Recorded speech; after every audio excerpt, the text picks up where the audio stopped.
Now therefore I, Francis G. Slade, Mayor of the City of St. Louis, do hereby proclaim September 30th, 2006 as the City of Nuremberg Day of Honor and Remembrance in the City of St. Louis.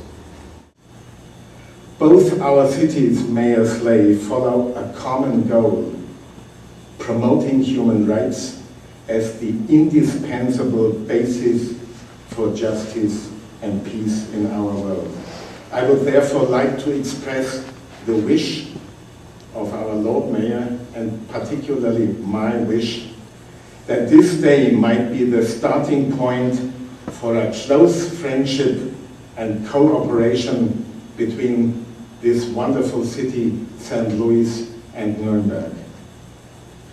Ladies and gentlemen, in 2005 in Nuremberg we commemorated the end of the Second World War 60 years ago, and we remembered the millions of people who fell victim to the National Socialist regime of terror.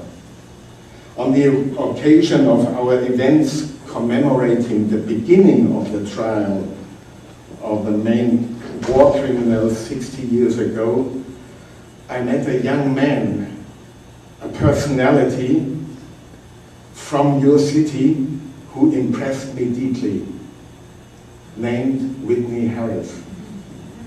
In the meantime, this encounter has developed into close friendship. Dear Whitney, I'm very, very happy indeed to see you again, and I would like to express my warmest thanks to you for your invitation. Ladies and gentlemen, the Nazi rule of terror had led humankind into unimaginable depth of barbarism.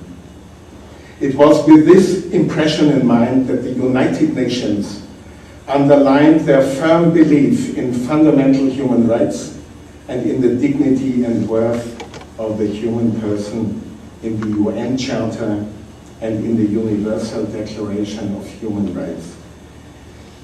The decisive exhortation, never again, is one of the basic principles underlying the foundation of the World Organization. This call of never again is closely connected to the history of the city of Nuremberg, my hometown. The beginning and the end of the Nazi regime were both linked to our city's name. Nuremberg was the city of the Nazi party rallies, and thus the place where every year the German people was sworn to the ideology of National Socialism and prepared for Hitler's criminal aggressive war. And it was here that the Nazi powers proclaimed the cynical and inhumane racial laws which went down in the annals of history as Nuremberg laws. These laws legalized the persecution of the Jewish population and of other minorities and paved the way to the extermination camps. 10 years later, world attention was again focused on Nuremberg when on 20 November 1945, the trial against the main war criminals began in front of the International Military Tribunal, revealing the full scope and horror of the Nazi crimes. Since the 20th century, the name of my city, Nuremberg, has therefore been linked to National Socialism and its repercussions more than that of any other city. The city of Nuremberg, ladies and gentlemen, is well aware of the responsibility resulting from its role during the Nazi regime. For many years, it has therefore dealt intensively with the reasons for its deep involvement in the National Socialist system of injustice. One visible sign is the Documentation Center, which was opened in 2001 on the former Nazi Party rally grounds, and which tries to shed light on the reasons, the propaganda methods, and the consequences of the totalitarian use of power by the National Socialist state. Ladies and gentlemen, it is, however, not sufficient to just look at the past. What is important is that we learn the right lessons from history and find answers for the future. In 1993, the Way of Human Rights was inaugurated in Nuremberg.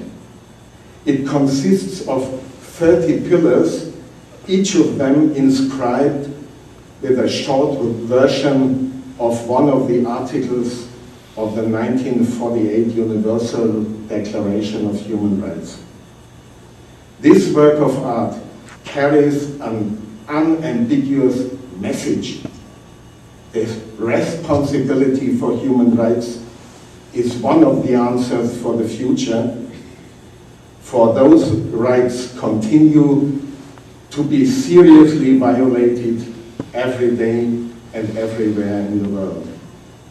This work of art has had a lasting influence on the way our municipality, Nuremberg, sees itself politically, and it has led to many and very committed activities promoting human rights.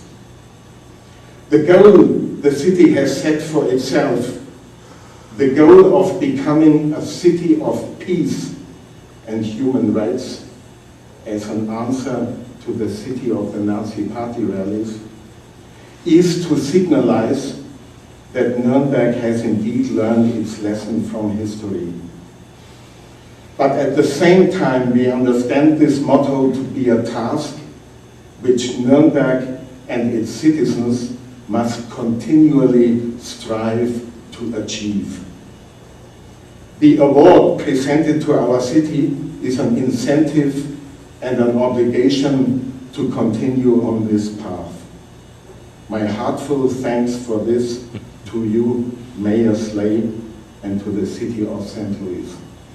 And ladies and gentlemen, there's a second reason why I'm very moved today. And I would like to make a very personal remark. For 50 years now, I have had a very emotional relation to your city. At the age of 13, I started playing jazz on my saxophone. And one of the first tunes which I learned and which became my favorite song was the St. Louis Blues, composed by a wonderful musician, William Christopher Handy, and dedicated to your wonderful city. For this reason, I have always wanted to come to St. Louis, but I could never manage to do it.